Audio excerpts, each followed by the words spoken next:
Olá, sejam todos bem-vindos. Trazemos saudações de Tiaraha, Nova Zelândia. Meu nome é Hugo Baines e este é Ross Peterson. E é nosso privilégio dar a vocês uma atualização sobre o projeto de escavação da Arca de Noé em outubro de 2022. Mas antes de entrarmos nessa atualização, eu gostaria apenas de dizer algumas palavras sobre a TV First Light da Nova Zelândia. No mês passado, a TV First Light da Nova Zelândia celebrou seu 10º aniversário de transmissão das 3 mensagens angélicas em toda a Nova Zelândia. E agora também na Grã-Bretanha e até mesmo muitos lugares da Europa. O que é maravilhoso. 10 anos atrás, aconteceu um acampamento de outono em Rotorua, na Nova Zelândia, em janeiro de 2012. E David Gates foi convidado para falar como parte do acampamento. E ele foi a inspiração por trás e fez a ligação para instalar uma estação de TV na Nova Zelândia. E foi em setembro daquele ano que várias pessoas que estavam naquele acampamento se reuniram e fizeram isso acontecer. E eu só quero dizer, hoje, agora, que eu sou 100% fruto do ministério da TV First Light. Eu era um cristão, guardador do domingo, profundamente ferido e derrotado. Mas agora eu sou um guardador do sábado do 7º dia, nascido de novo. E eu nunca deixei de ensinar ou de estudar a Bíblia com ninguém depois da história da minha experiência cristã. E através dos seminários de profecia bíblica, que, como mostrado na TV First Light, eu simplesmente pude passar por um reavivamento em minha vida. E Deus teve um grande trabalho para derrubar os muros de proteção que eu havia erguido. Portanto, obrigado, David, por esta atualização. Ross e eu passamos pelo menos 3 meses e meio na Turquia, voltamos cerca de 1 mês. Então, Ross foi convidado pelo Ministério da Cultura e Turismo para ir à Turquia. Ele tinha que estar lá em 1º de junho. Então, Ross, como esse convite aconteceu? Bem, essa é uma ótima pergunta, Hugo. Eu vou explicar um pouquinho como tudo começou. Em 2016, eu consegui uma audiência com o governador de Agri. Ele supervisiona toda a região. E após mostrar algumas imagens, dissemos que queríamos escavar a Arca de Noé. Nós mostramos imagens, escaneamentos, e ele ficou muito impressionado. E dissemos, nós gostaríamos de escavar a Arca de Noé. E ele nos surpreendeu ao dizer, sim, vocês podem. Nós ficamos arrepiados. Mas tenha em mente que os governadores não podem emitir permissões de escavação. Ele daria apoio, mas a permissão teria que vir lá de Ankara, do ministro de Turismo e Cultura. Bem, esse era o local que queríamos escavar. Você pode ver na foto o Hugo ao lado de uma placa. E esse local é conhecido lá na Turquia. Essa é uma placa na rodovia da Turquia para o Irã, mostrando que a Arca de Noé está a 5 quilômetros dali. Então, para escavar esse local, não era simplesmente chegar lá com umas pazinhas e começar. A coisa não era tão fácil assim. Qualquer permissão para escavação precisa vir de Ankara. E em 2019, eu me senti impressionado a viajar à Turquia. E lá encontrei esse cavalheiro, o Dr. Ayhan Yampitsio. Na foto, nós estamos na cafeteria da universidade. Ele leciona arqueologia na Universidade de Kars. Essa imagem no começo desse ano. Nós fomos encontrá-lo lá em Kars, a fim de trabalharmos neste ano. E o que aconteceu é que ele foi ao ministro de turismo e encontrou-se com algumas pessoas. As pessoas certas, devo dizer. Temos aí o ministro de Turismo e Cultura de Ankara, o indivíduo que lidera todas as escavações do país, na Turquia. Agora, ir para aquele local e escavar a Arca de Noé seria uma tarefa e tanto. Era necessário antes ir ao local para fazer uma pesquisa, procurar por antigas fortalezas na região, e ele me convidou para fazer parte dessa pesquisa, do time de pesquisa. Esta é a carta oficial que eu recebi dele. Você pode ver ali no topo o selo do Ministério da Cultura. E agora vocês podem ver a tradução da carta.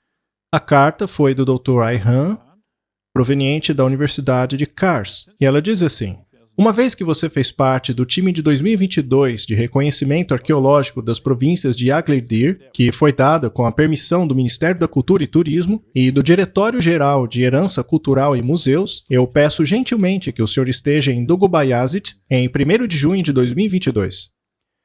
Então, é por isso que fomos lá este ano. Fomos convidados pelo Dr. Ihan com a permissão do Ministro de Turismo e Cultura. Eles me deram a permissão. Ela está aí na tela. Mais uma vez, veja o logotipo lá no topo. É o logo do Ministério de Turismo e Cultura, que fica lá em Ankara. E lá embaixo você pode ver o QR Code, que ao ser escaneado vai te levar direto para o site do governo turco, onde esse documento pode ser verificado online. Então, isso prova que ele é genuíno. E aqui você pode ver a tradução, mostrando que eu era um membro do time aprovado pelo Diretor-Geral de Museus e Herança Cultural. Esse é o Ministério de Turismo e Cultura turco. Curiosamente, mais tarde eu descobri que levou ao Dr. Ihan 12 meses de negociação para que ele conseguisse me inserir no time de pesquisa. Veja, eu não sou um arqueólogo. Eu sou um programador de computadores. E conseguir inserir um programador de computadores em uma escavação arqueológica aprovada pelo Ministério de Turismo da Turquia realmente não foi pouca coisa. Eu precisei visitar a embaixada em Wellington e dar documentos a eles para mostrar quem eu era, antes que essa permissão me fosse concedida.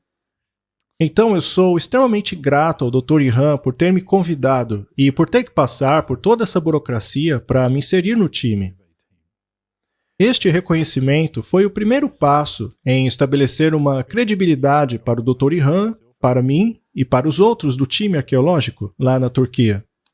Aqui nós estamos chegando lá no começo desse ano. Tem um escritório que construímos lá na Turquia para este projeto. Esta é a entrada do escritório do projeto de escavação da Arca de Noé.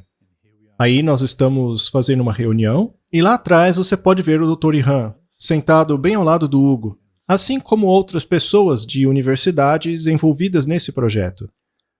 Então eu tive o privilégio de fazer parte do time de reconhecimento que procurava antigas fortalezas da época de Uratã.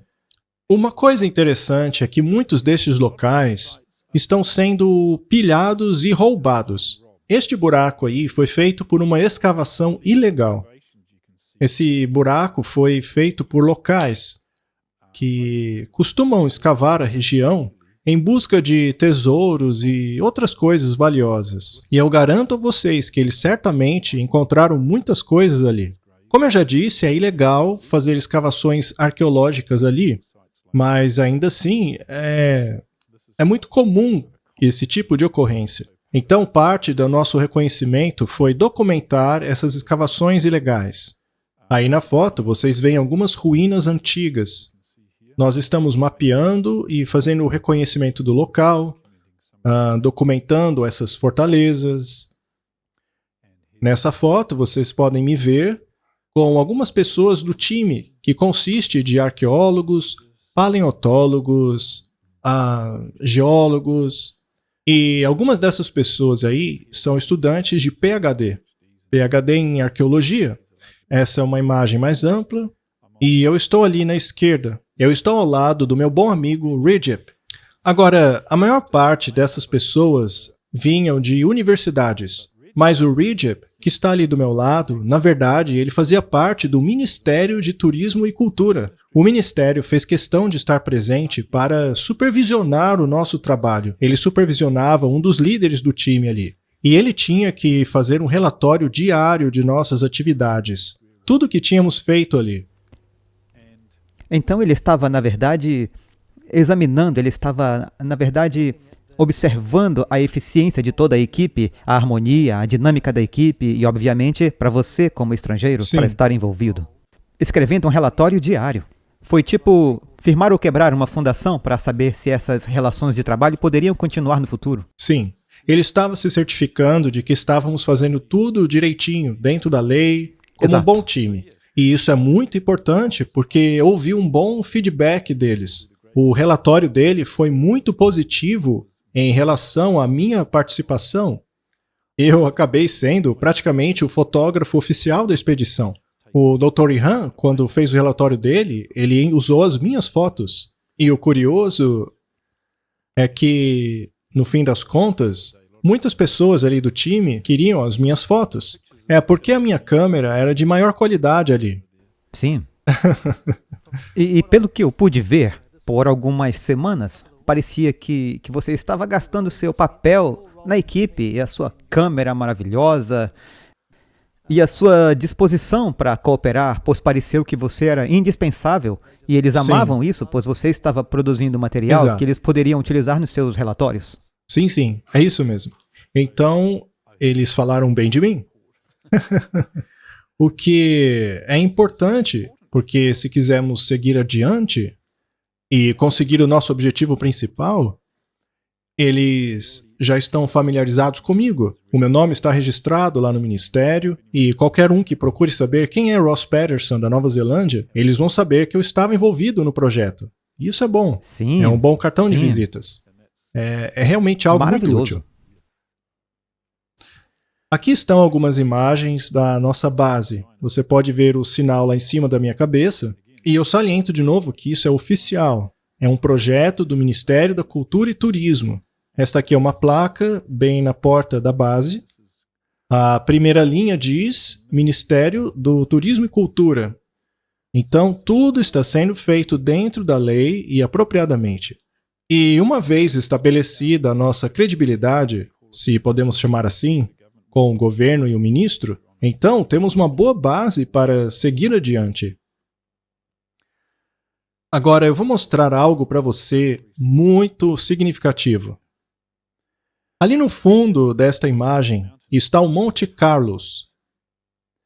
Foi atrás dessa montanha que o Ron Wyatt, pela primeira vez, em 1977, descobriu as Pedras Âncoras. E nessa viagem nós descobrimos pontos muito importantes nessa montanha, que abriram todo um novo ano de pesquisas. Nós não prevíamos isso. Aí estamos nós, com a família do Faisal, eu estou à direita, e ao meu lado está o Faisal, que é o líder da vila. E ali na esquerda, como podem ver, é o Hugo. E entre o Hugo e o Faisal está Murat, nosso principal contato na Turquia. As crianças são os netinhos do Faisal. Eu conheço o Faisal há muitos anos já, desde os anos 2000. Essa foto aí é de 2005. E foi nessa vila que o Ron Wyatt descobriu as Pedras Âncoras. Nós acreditamos que essas pedras foram da Arca de Noé. Elas serviam para dar estabilidade ao barco, para dar mais estabilidade nas águas violentas do Grande Dilúvio.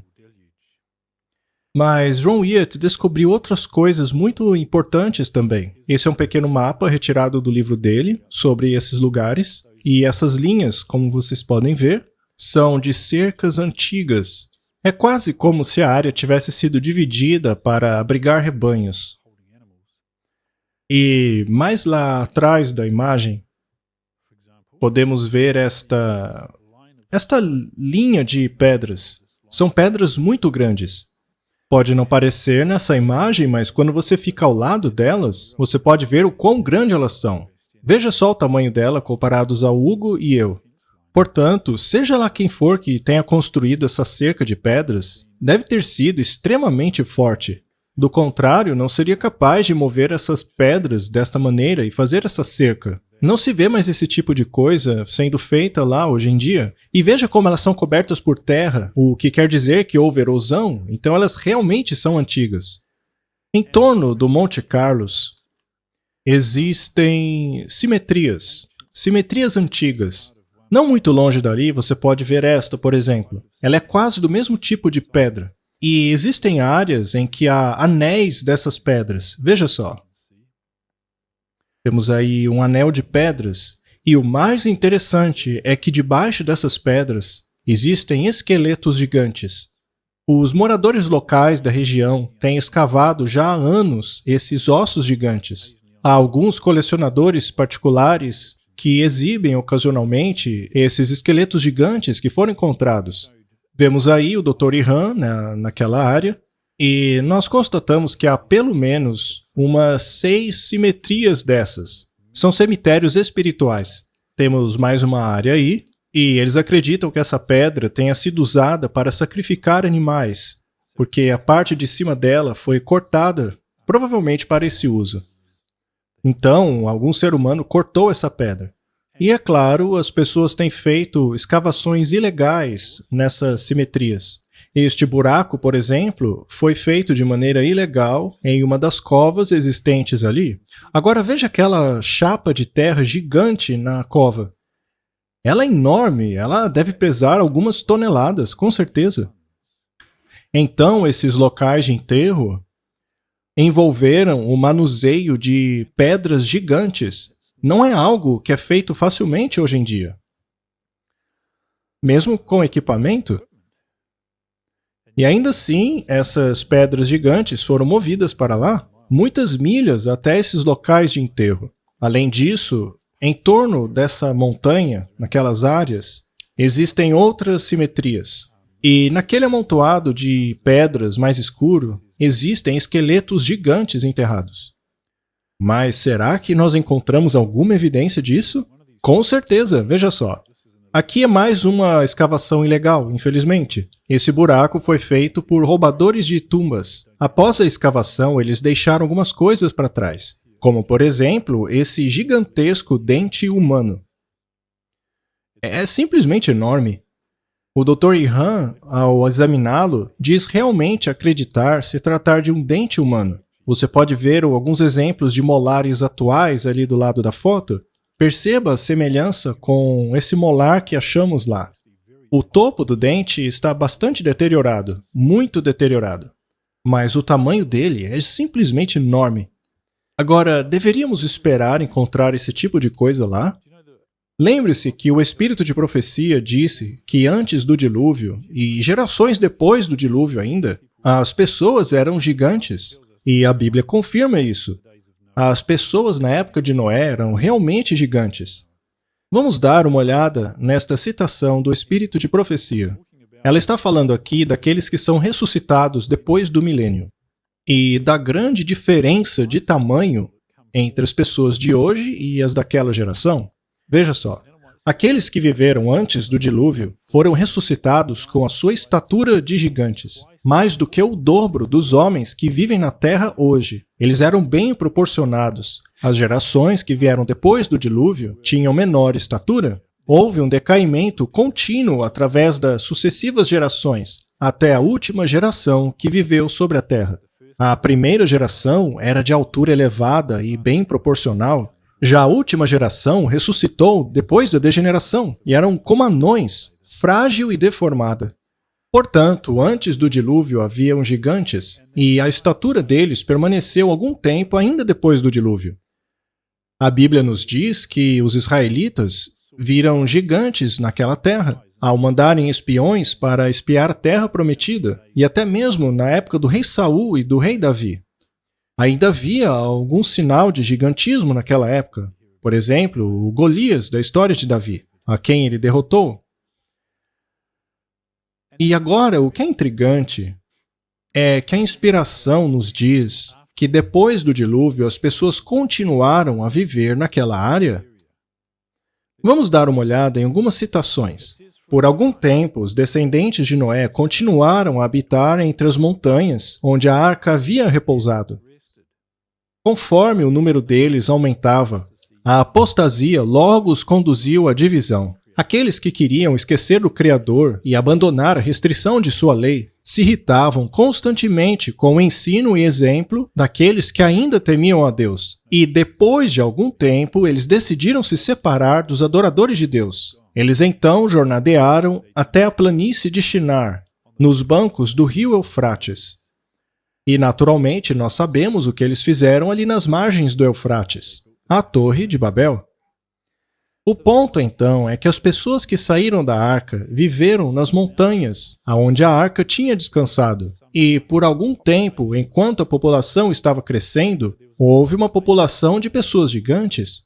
E as primeiras gerações que vieram da arca viveram naquela área, naquelas montanhas, aonde a arca tinha repousado. Ao estudarmos a genealogia daquela época, a Bíblia diz que a terra foi dividida nos tempos de Peleg. Essa divisão é a divisão entre os seguidores de Deus e aqueles que não queriam mais seguir a Deus. Portanto, o contexto dessa divisão refere-se a uma divisão dentro da família humana entre dois campos, os seguidores de Deus e os apóstatas. Muito bem. Enquanto estivemos lá, tivemos a chance de escavar e explicar ao Dr. Ihan aonde gostaríamos de realizar a escavação preliminar. Ou seja, escavar aonde Ron Wyatt encontrou alguns edifícios interessantes ali. Em 1977, encontrou esta construção no vale próximo à vila de Azeb. O que vocês veem na tela é uma colagem feita a partir dos quadros do filme de 8mm feitos por ele. E próximo a essa antiga construção estavam algumas lápides. E alguns anos depois, no começo dos anos 80, uma dessas covas foi escavada. Você pode ver o buraco aí. E, segundo o relato, foi encontrado neste buraco um grande sarcófago com alguns pertences e um grande esqueleto humano. Desde este período, muitos ladrões de tumba atacaram a região. Veja aí o mesmo local nos dias de hoje. Eles cavaram todas as ruínas. E nós sugerimos ao Dr. Ihan que seria uma boa ideia escavar nessa região. Na imagem, vocês podem ver o time de escavadores juntos com o Dr. Ihan. Nós, então, marcamos aquela área. Ela foi isolada com cordões e você pode ver aí as placas oficiais.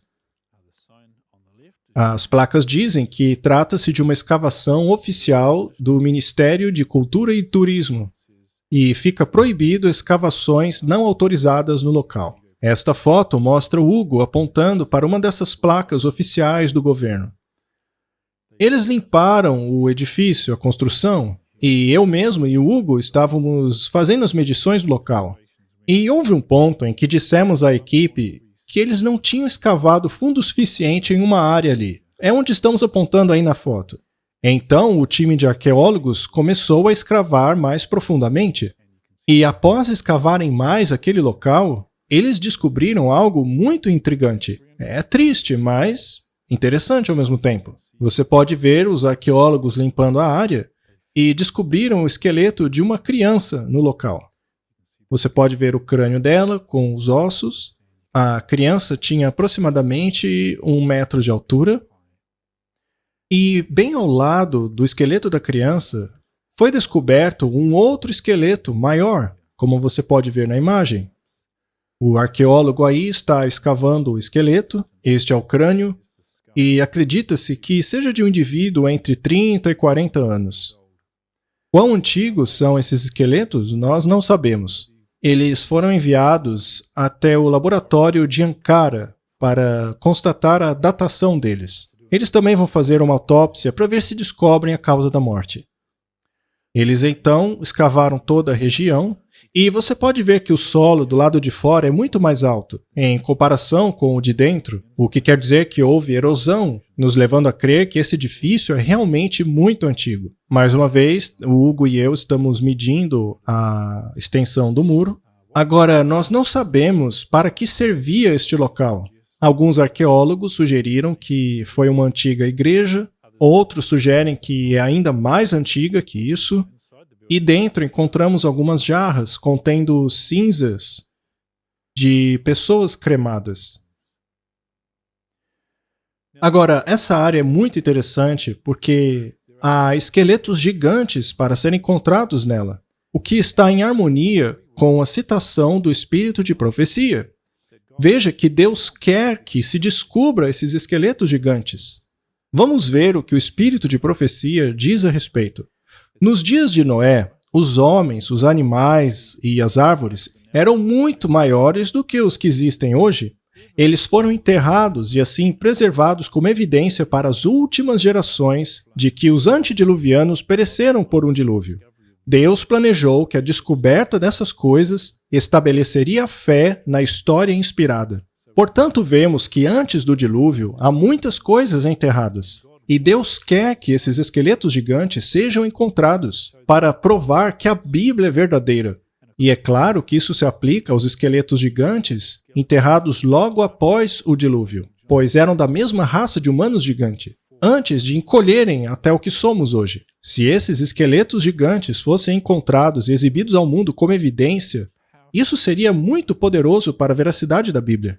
E é isso que pretendemos com este projeto. Bem, temos alguns planos para o futuro, não temos? Temos sim. E até agora, nós tivemos que sair, os nossos vistos já iam vencer. Sim. Nós tivemos que voltar. Mas o trabalho ainda está em andamento naquele sítio. Exato. E talvez até em alguns outros sítios neste verão. Sim, exatamente. O trabalho está continuando lá. Nós dois tivemos que sair por causa de nosso passaporte, como ele mencionou, mas nós acreditamos que há um prospecto muito bom naquela área. Primeiramente, acreditamos ser possível encontrar esqueletos gigantes ao redor do Monte Calos. Nós acreditamos que o assentamento da raça humana após o dilúvio ocorreu ali, naquela região do Monte Calos. Nós acreditamos que aquelas simetrias são sinais dessa família inicial descrita na Bíblia. Acreditamos que sabemos aonde esses cemitérios estão, aonde esses esqueletos estão, e acreditamos que essas evidências seriam um testemunho poderoso para o mundo da veracidade da Bíblia. Outros prospectos futuros, e que aliás estamos fazendo a negociação agora mesmo, através dos nossos contatos na Turquia, é escavar o local da Arca de Noé. Esse sempre foi o nosso objetivo principal, escavar a região da Arca de Noé. Seria realmente algo poderoso se conseguíssemos permissão para isso. Mas também há outras áreas na Turquia que seria muito bom de se escavar e de se pesquisar. Por exemplo, o local da Torre de Babel. Há muitas evidências que apontam que a Torre de Babel tenha sido na Turquia e não no Iraque, como muitos creem. Os primeiros anos da civilização humana se concentraram no local que hoje chamamos de Turquia. Nós também vimos a construção de um novo alojamento. Fomos muito abençoados em poder construir em uma área privada. Nós ajudamos a financiar esse edifício. Aqui vemos o alojamento, que será utilizado em um futuro trabalho. Ele possui local para refeições, cozinha, salões para reuniões. E no último andar estão as acomodações, os quartos. Bem, a outra única alternativa para abrigar e alimentar dezenas de pessoas é colocá-las em hotéis e alimentá-los em restaurantes que você sabe, em Dubai, que é a cidade mais próxima, o que significa que todos estão separados e a logística de comunicação e coordenar uma escavação arqueológica com todos espalhados por uma cidade que é imensa, é enorme. Os custos também são enormes. Então... Você fez um ponto muito bom. Sim, diríamos que ter um acampamento base onde possa se realizar todas essas coisas com todos juntos é realmente a melhor solução. É o melhor caminho. Exatamente. É um edifício impressionante, não é, Ross? Sim. Mas o governo não tem nada a ver com isso. É puramente apenas um acordo, não é? Somente entre você e o Murat. É propriedade totalmente privada. Sim. E você tem o direito legal de usar aquele prédio de graça para qualquer trabalho relacionado. Exatamente. Que você deseja de fato pelos próximos 20 anos. Ou se o Murat disser que é para sempre. Sim. O que é realmente importante é que ele parece bem novo. Deve ter custado muito dinheiro construir fora da Nova Zelândia, ao invés de na Turquia. Os preços estão certamente mais altos, custou muito mais do que pensávamos inicialmente, mas ainda saiu mais barato do que construir aqui. Mas, como você diz, os simpósios podem ser realizados ali, os funcionários do governo serão hospedados ali, então precisa ser um prédio confortável. Sim. Essa coisa de status é muito importante na Turquia. Exatamente. Mas nós realmente avançamos pela fé, não foi? Uhum. E também conseguimos sair do cheque especial para avançar nessa obra. E sim, aquele prédio Eu nunca estive lá antes, mas você já esteve lá várias vezes na sua relação com Murat, que começou em 2016. Eu fiquei impressionado nesse período de 3 meses e meio com a lealdade e a devoção que Murat tem para com o trabalho e a confiança inata que ele tem em relação a você. E isso realmente aumentou a minha fé e a minha coragem para ajudar também nas finanças. Mas o incrível é que fica na terra dele, não está na terra do governo. Sim. É um país totalmente muçulmano lá, não há influência cristã ou adventismo em toda aquela área. E aqui estamos nós, livres para viver a nossa vida cristã e testemunhar o que fizemos por 3 meses e meio. E temos total liberdade para fazer isso, porque onde mora o Murat chama-se Acampamento Murat. E você sabe, durante o verão, muitas pessoas da Europa simplesmente viajaram da Europa, alemães, franceses, Sim, é isso mesmo. Ingleses. Todos vieram e ficaram lá. E todo mundo que veio teve apresentações sobre a Arca de Noé. E todos ficaram maravilhados. E foi incrível. Na manhã seguinte, enquanto tomávamos café da manhã com essas pessoas, eles falavam que podem passar por uma crise existencial com seu paradigma de visão de mundo e de como eles pensam. Sim. E então o trabalho missionário que acabamos fazendo lá foi desimpedido. Foi simplesmente incrível para mim. E de enorme... É quase mais importante do que todo o resto. Esse é um ponto muito bom, porque essas pessoas com as quais falamos, eram uma dúzia delas de Sim. turistas, não é? Nós compartilhamos com elas as pesquisas que faríamos. E elas nunca tinham ouvido falar do lugar antes. É verdade. Elas já ouviram falar da arca, mas não do lugar. E elas ficaram maravilhadas. E aquilo para mim foi uma amostra do impacto que isso terá em uma escala global, caso consigamos mostrar ao mundo os restos daqueles esqueletos gigantes. As pessoas vão ver aquilo e dizer, uau! Exatamente. Assim como os turistas fizeram? Sim. E o local onde todo o prédio está fica bem na rota turística, no caminho de quem vai para o Ishaq Pasta Palace, que fica próximo. Fica apenas o quê? 17 quilômetros do mesmo lado da Arca de Noé? Sim. Foi uma surpresa muito agradável, não foi? Ter toda essa facilidade e ver como ela pode ser usada para o trabalho missionário e hospedagem, no caso dos funcionários do governo turco. Exatamente. Obrigado a todos por ouvirem esta atualização do projeto Escavação da Arca de Noé. Eu espero que tenha sido bastante informativo. Estamos bastante entusiasmados com a posição em que estamos agora. As instalações foram construídas, contatos foram feitos, relacionamentos também foram construídos até as camadas superiores do governo, que podem influenciar e promover este projeto. Mas estamos numa encruzilhada agora. O trabalho que realizamos nos últimos 3 anos e meio precisa de financiamento e trabalho para levar este projeto adiante. Estamos ansiosos para realmente trazer evidências e testemunhos para esta última geração do mundo. Precisamos de financiamento.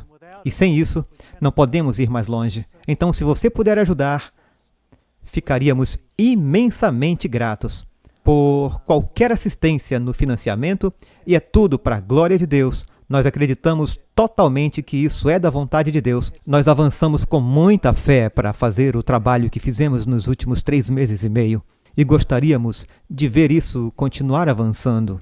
Esperamos que você possa se juntar a nós nessa empreitada também. A Deus seja a glória. Amém e obrigado.